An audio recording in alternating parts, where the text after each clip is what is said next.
chose this sculpture. So Deb Braver contacted me maybe in April and said, we're putting this lecture series together, you want to talk about something? I said, sure. And I was at that time preparing to go to Philadelphia. We have a member organization called the Friends of the Haggerty Museum of Art. Any friends here? Okay, we can fix that. But so we were doing a trip to Philadelphia because I wanted to go there to see the barns, and I was going to see the Rodin Museum, and I knew, and I don't consider myself a Rodin expert. I'm not here to present myself in that way, but I thought, well, I'm gonna go get immersed in this. That'd be kind of cool because I know there's a connection with this work, which we'll be discussing tonight. So that is kind of why I'm here tonight. I can share my impressions from the Rodin Museum in Philly. Note that the artist who created this work is speaking on September 6th. Is that at the Milwaukee Art Museum? So I'm going to kind of share, I'm going to tell you a story tonight, how the work came to be. She's going to be the one who can talk nitty-gritty details, specifics, technique, all of that. So I would really encourage you to go ahead and go to that. So here's our guide. Here's who we're talking about. How many of you seen this in person? You've seen it. Let me ask you, what is going on with this sculpture? What's going on in this sculpture? What's going on here? Let's talk about this one. What's that? You tell me. I'm going to tell you a story about it, but I want to know what you see. Probably what's the word? Injured human being. Injured human being. What do you see that makes you say that? Well, his traditional parts are kind of maimed or right. deformed. Yeah. Kind of, you can see, I guess if you're referring to this. By the way, these are three different, this is not the easiest thing in the world to photograph, FYI. So this is on the left, it shows you the full sculpture and it's great being installed. This is a photograph of the back that I took about 2 weeks ago. And then this is the detail that I found in the hand. So you're saying that because you can tell it's a figure, we can tell that, but you're sensing some distortions of trauma, maybe in here and here. Kind of been rearranged a little bit. Rearranged. Keep that up. Any other? What else is going on? What else can we find? Feels uncomfortable. What do you see here that makes you say that? I don't know, the posture, the way that the figure's standing. Right. I can't really see the arms. I think on the arms. Are they up against the chest? Yeah, we'll see a little bit more of that in a minute. So you're again kind of going back to the posture and the fact that we can tell it's a human, but it looks like this person is uncomfortable. So it almost kind of speaks to what you were saying about trauma, uncomfortable, discomfort. Yeah, but you're getting expressiveness out of this. I mean, it seems like it's kind of impacting you. You're not saying, oh, what is this? You're saying there's something powerful happening here. Is that safe to say? Yes? And it's a minor and obvious point, but it appears to be human scale. I did not raise my hand saying that I had seen it because I had not. Yeah. Where in the road is it? I think this is just really close, right kind of catty corner, isn't it? Yeah. Right Next across. block. Yeah, we're gonna walk over there. Yeah, So I'm yeah. verified. It's about human scale. It is. So there is I looked at the background and I kind of sensed that. Yeah. So there is a relatedness, not only the shape to it, but the size of it. So you're saying the scale of it gives you kind of a sense of a human scale, and what does that do anything for you? Does that resonate? Well, it creates some empathy, empathetic feelings toward this. I agree. Yes? The first word that comes to mind for me is movement. Movement. I mean, the figure is not extraordinarily well defined. It's got a lot of texture, so the eye moves around it. And it seems to be in transition. Nice. In transition, what do you see that makes you say that? It's the movement, presumably. I'm not here to quiz you, but I want to get at some of these. The body, the position of the legs, the ambiguity of the form of the arms and the legs. It's all hard to specify where it is. Movement in process, kind of. Yes. Okay. I also get a sense that there's part of this body that's kind of emerging out of this monkey-packed kind of forms. I mean, like the face is quite well defined, as is the hand, but everything around it seems kind of like blobby or... The rest of the body is not as well defined. Yeah. Thank you. I appreciate you sharing that, and I agree.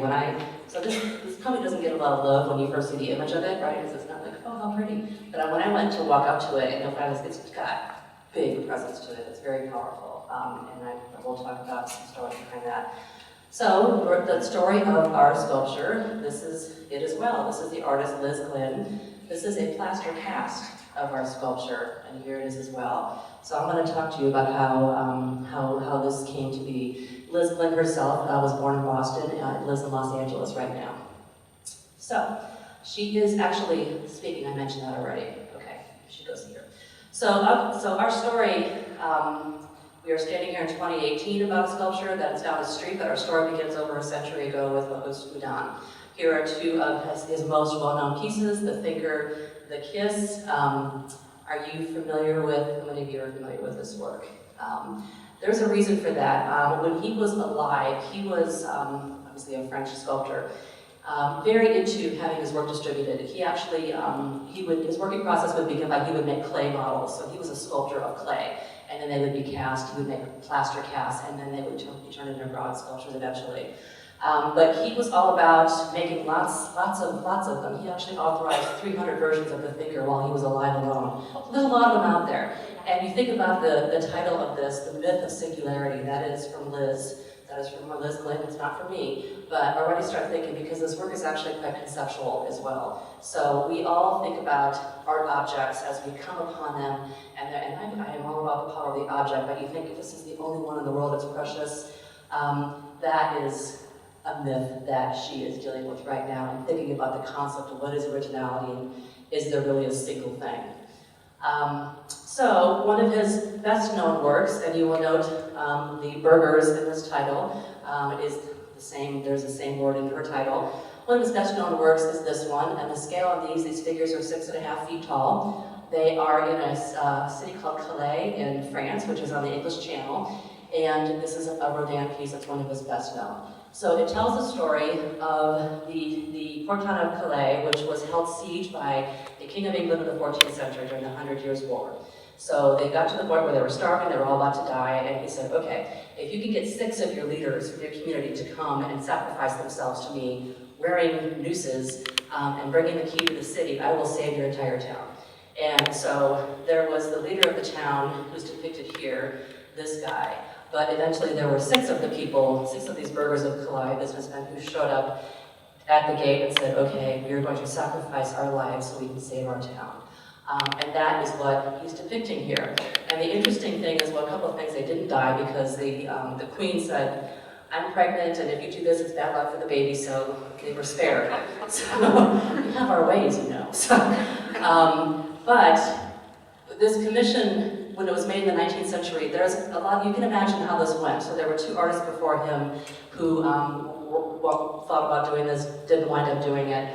He comes along, and the approach here had always been that this leader, this guy here, had been considered, he was the one who made all this happen. Rodin made a number of different changes, because you can also imagine, think about heroic sculptures. If there was somebody who had saved Milwaukee from somebody, they would probably be like this. That's not what's happening here.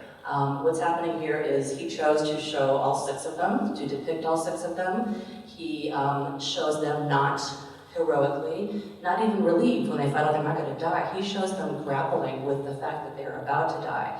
And not only that, but they are not all together. They are each in their own experience of what's about to happen to them. It's an incredibly expressive work.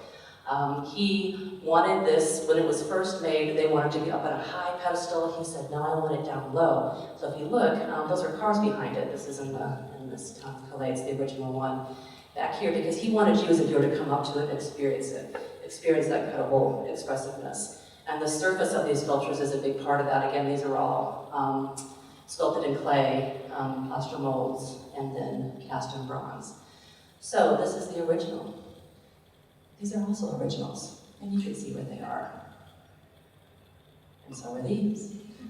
This is the one that I saw. This is outside the Philadelphia Museum, and this is kind of nice because it shows you the behind and kind of the sense of motion, getting back to what you were talking about in these. Pasadena, just make a note of that, that is near Los Angeles. And so are these. You may have seen this in the Met. They're all considered originals. In fact, There are 12 of them that are included in all of these various places. When Rodin, well, I mentioned he authorized 300 casts of the thinker while he was alive. When he died, he gave his entire studio and its contents to the French government, and they authorized 12 versions that are considered original of this piece, and so that is why these are all considered as original as the first one. The Musée Rodin is the place that has the authority to determine if it's appropriate or not, if it's original. So, again, the myth of singularity. We think there's this one monumental sculpture, it's monumental, it's not the only one. Rodin was up to other things too. So, this is another thing I saw in Philadelphia. What strikes you here? Maybe I'll just say a word about his technique. I already mentioned that he was an amazing clay sculptor. He was known for changing the scale of his works when they were cast. He worked with a guy who invented something called a pantogram, which is kind of like the contemporary of a 3D printer. It was kind of like it would expand the whole thing and keep the proportions as we did it. So he worked with an extensive studio. So he was known for changing scale. So that's one thing happening here. Small on the left, didn't have the dimensions on the right, but it's bigger than life size sort of time. What else strikes you about this? Anything?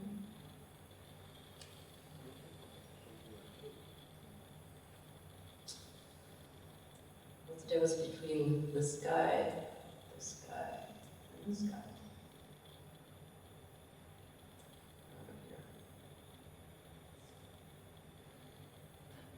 He would often make multiple casts from his clay sculpture and then use the same plaster and just rotate it.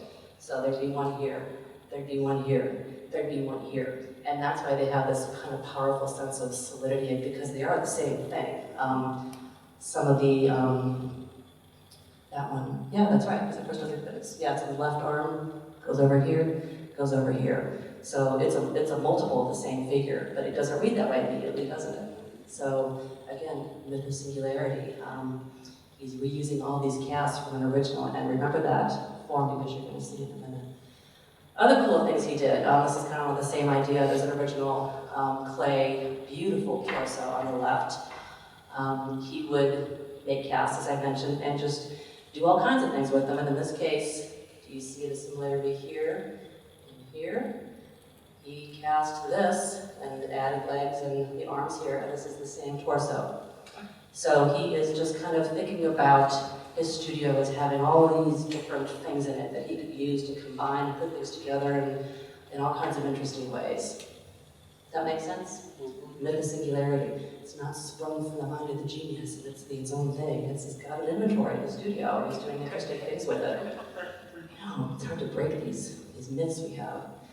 And it gets even cooler. So these are plaster casts. What you may have heard of Camille Claudel, who was a well-known sculptor. She studied with him, became his lover. This is one of the first portraits that he made of her.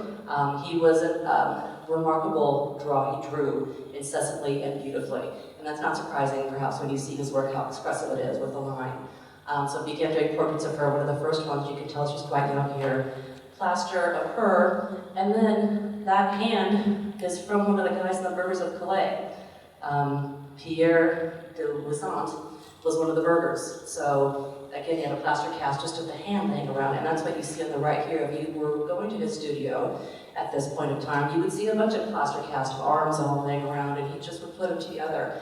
And this was pretty radical and very modern to be thinking about creating sculpture in this way, to be really, he certainly wasn't worried about what the Academy thought of him. He's actually trained in a commercial studio, so he was not particularly bound to worrying about all that stuff. But he was not, this was very innovative and very interesting. So bringing parts together. So enter Liz Glynn, who is our current artist that we're talking about. We've moved forward a century now, more than a century. And more myth of singularity is that the sculpture that we have outside was one of 8 that was on view at the Los Angeles County Museum of Art. And what you see here is it says the Renwick Pavilion. It's one of the pavilions. It starts with an R. And I will give you a little bit of a close-up. So here's our guy over here, because there's no arm there. Here he is again, and here he is again.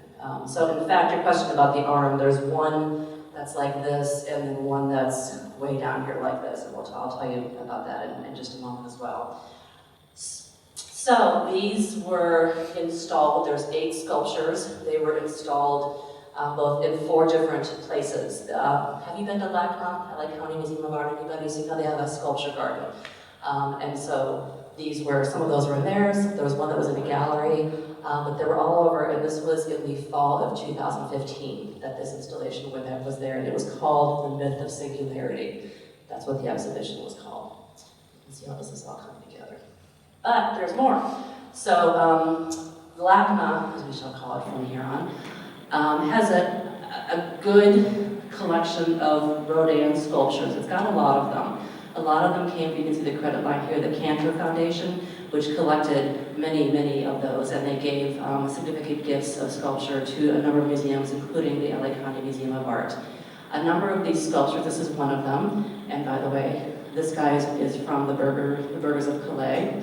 So this is a individual sculpture of one of those figures that you can see was cast in 1987. So one thing about their pieces, they're installed, a lot of them in this garden, they're big, but they were cast long after the artist's death by some different people, and I will tell you about that in a moment. Maybe I'll just tell you now.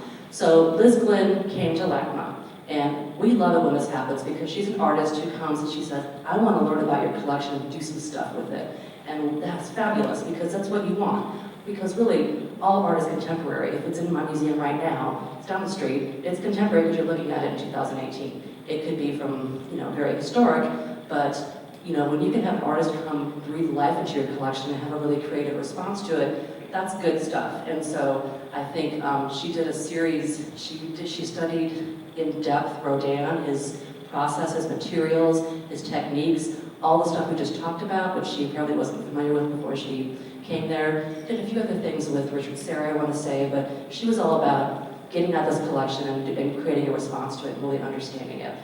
So she came and saw these sculptures, and one of her responses, which I think is true when you look at these images, is how, I can loop back to see the texture. Am I going to have to go back too far?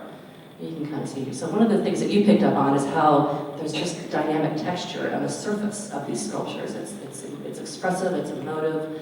You can see it here even. They're not dull, they're not flat, except these castings at LACMA kind of are. You can see the difference there in this one. So I think that is something that she picked up on, was wanting to bring that life back that you were talking about, and really wanting to, also there's a real conceptual bent to these, wanting to recreate Rodin's practices in 2015.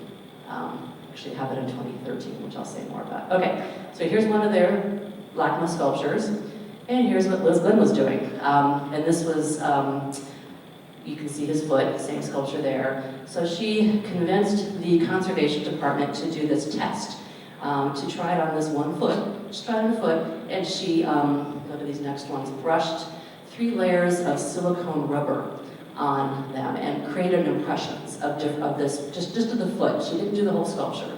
So went ahead and did that. You see the rubber silicone there, you see the cloth there that is kind of reinforcing like a bandage.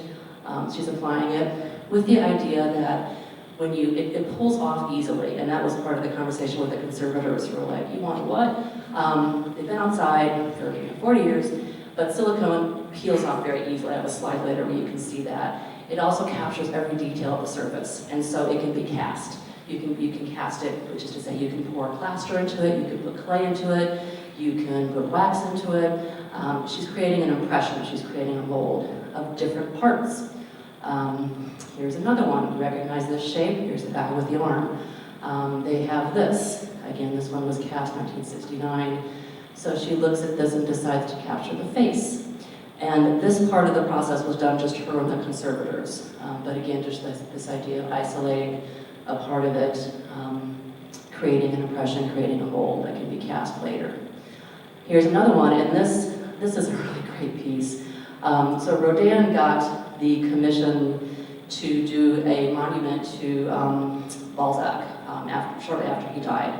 And he barely got the commission. He got it. He worked on it for 7 years. And that happened because he read all of Balzac. He went to Balzac's hometown and met people who looked like him and drew them. He went and got a tailor to make the same kind of clothes he wore. He made it this penetrating psychological portrait of this really very important figure. So it wasn't about making it look like him, it was about making it feel like him. So LACMA has a casting of that from 1967. Nothing is sacred, here we are, casting his face, and those are holes that are put in the mold to help with the casting process later, if you're wondering what those blue things are. So you get the idea here. The point is she's taking, they're all Rodin sculptures at LACMA, she's finding different parts of them and casting fragments of them. Why? Here's Balzac again. That just shows you when it's peeling it off, so you can see very detailed mold here and how easily it comes off. So she winds up with this inventory of casts, essentially, and decides that it's going to be a performance. And so what you see here is the title of the performance that she did in January of 2013.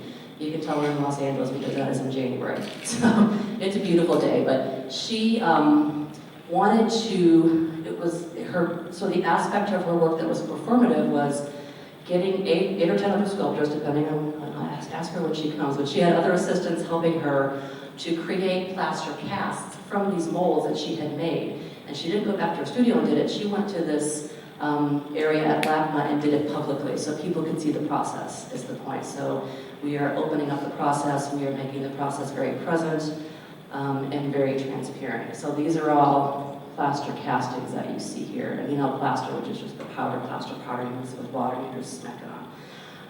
Very, very long-standing method of making sculpture. She must have done some clay molds as well, because that's what this looks like, and I found this photograph. So the other thing you could do, you could either just cast the rubber mold in plaster as it is, or you can put clay into it and create those impressions that way. So I believe she did both, but we can ask her that when she comes. Here's some other examples. You can just see that it was a public community gathering of just plastering all these things. And so what she would do is take fragments from sculpture A, sculpture B, take a face from here, take a leg from here, take a belly from here, combine them in a new sculpture. And she would do that with these plaster masks on an armature, which is what it's called in the sculptural world. And then you would just have a new piece that was created from parts from different sculptures. That, as we have seen, may or may not come together. Just another fun piece of people working in the garden. And here's our guy. Go back to this slide of her in the studio and the plaster cast here. She, so clearly this is, face from somebody, arm from somebody else, legs from somebody else. That's why they don't look like they go together, right? Because they're from different sculptures, and she is. That's kind of her point, is to make visible this recombination of different parts. She talks about this arm as saying that it wasn't supposed to be that long, but it actually was not wired properly to the what do you call it, the structure? The armature, thank you. And it slipped, and she decided to keep that. I think there's two things going on there. One is the element of chance, which a lot of times artists like to capture. Also, it's just part of the process of making. This happened while I was making this, and so I'm capturing it, and now it's part of the piece. So, we are back to our friend here, and that is kind of the story of how it was created. She, so after she made the plaster cast 2 days in January 2013, had him made at a foundry to cast in bronze.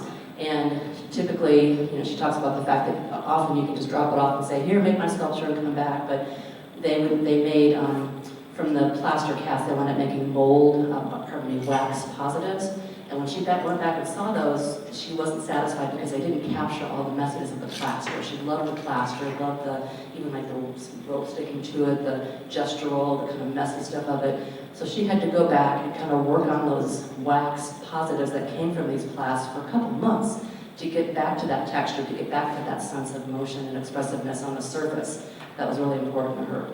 So it took a lot longer than she thought it was going to. She also talks about the patina, because the color that's on these sculptures is applied by the artist. And Rodin was known for a 3-layer process of different colors of green. I think it started with light, then dark, and you had that wrong, but no, there were 3 layers.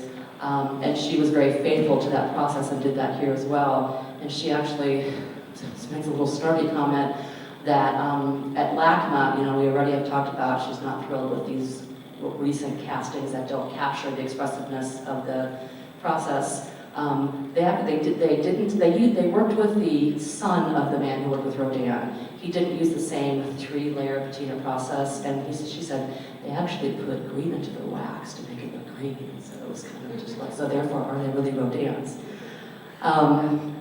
So that is our story.